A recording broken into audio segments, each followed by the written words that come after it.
sugar daddy oba bo bavadda sugar daddy ba sugar daddy bavadda ebintu bya sugar mami nabirabako mu wetwali tulaba bibaawo that's life mwattu mwalimu wabeeranga wabazadde abakiriza abaana babwe okwagala omuntu amusinga ku myaka nedda tebyabeerangawo naawe nga batufunira bufunizi kubanga nzijukira kakinda oyo gwe bayitanga kakinda yali sugar mami sugar daddy wa nakawunda naye anyway simanyi lwaki oba abakyala waba ataddemu ku musajja sente nno ziba ntono kuba mwe muteekamu nnyingi kati wekibaawo omusajja omukazi n'abako gwateekamu bananga ayinza okulangirira naye mwegendereza abakyala abo bateekamu ku nsimbi tugenda ku internet ani gwe walangidde nedda munnanga olunaku olwaleero olukedde nga tulaba ebifaananyi nga byonna biriko liita kaggwa omanyi liita atandika entalo muganda wange oyo abawala oba bamugjawa ne bamusomera ebizibu byabwe ng'omuwala tava wano nga mweru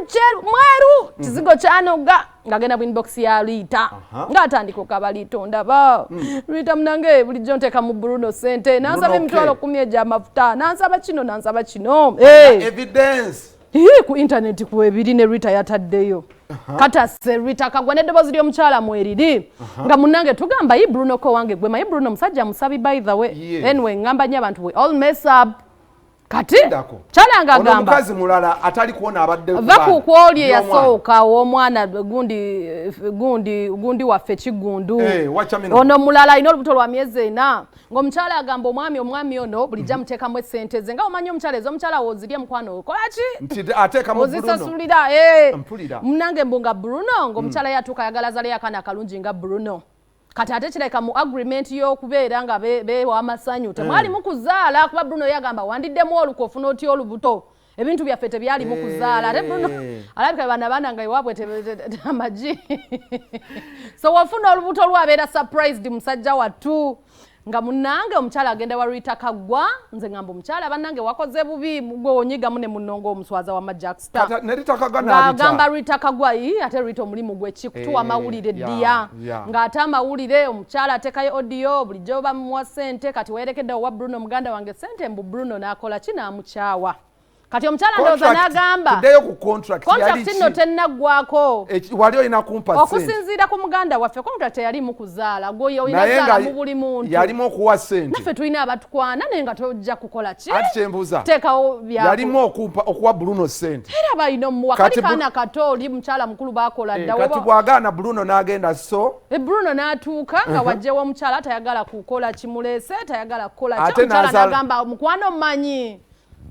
you don't know se bulijjo okuwecha kumi kyange ekyamafuta kati kankuswaze kye batakoze Bruno mpulidde ennaku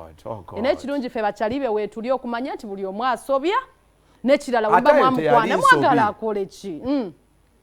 did Bruno do a mistake yayagala mukyala kati yamugambye it's okay omukyala yakoze ensobi okuva ku contract nafuna olubuto omukyala yatugambye takyasobola nakusalangizi zimuluma buli walowooza ku Bruno kati labe emboozi y'omukyala ne Bruno asitula obubedde negwe Bruno omumanyi contract omukyala yagiyiyamu amazzi nafuna ate bagambe Farida ali eri awaga Farida yamugambye besti wange zaala nze abaana oleete olaba ne ba best friend abatuufu nange nkulina kwagwe byo tobikola ate emboozi ya Bruno K twongere kutegeera omukyala ono byavudde ku ki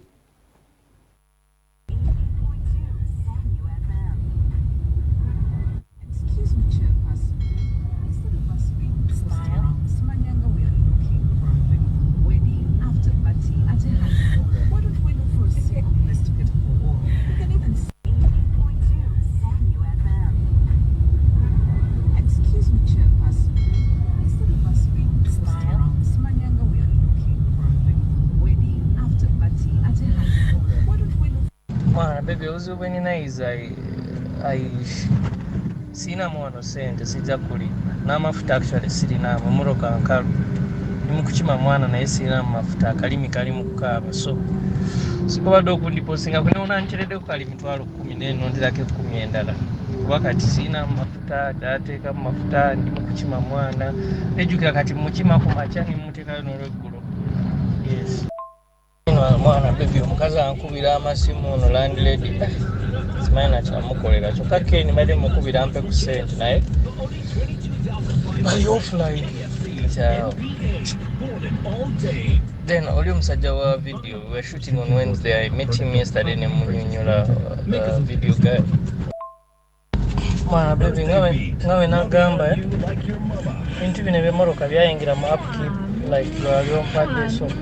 nsaba if you can help me with like 200,000 because byanyingiramu I planned that money nti zigenda kumala till when ajja ku Friday wakanaye kazimatu kusente zikoze zanzigwako because of that stuff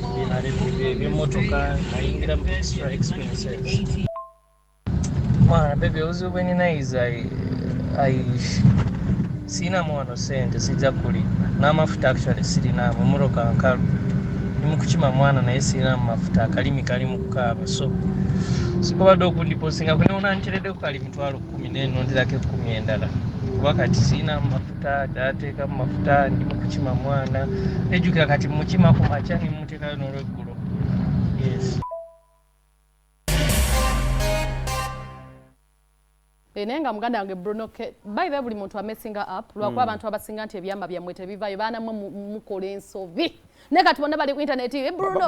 Who is the innocent? I think Bruno is innocent. There is. Nze nange nsubira omuntu by the way Jackson ngamba nnyo abaana abawala ne wabo yagala nnyo omusajja if someone is not ready for the baby. You know ekintu ky'okugamba nti omuntu aza by the way bayinza dobanga Bruno yadde talina mutima mubi nga tutufa bakuwa mbozi za Bruno. President Yoweri Kaguta Museveni ndi kumpewo. Yakuba President adanga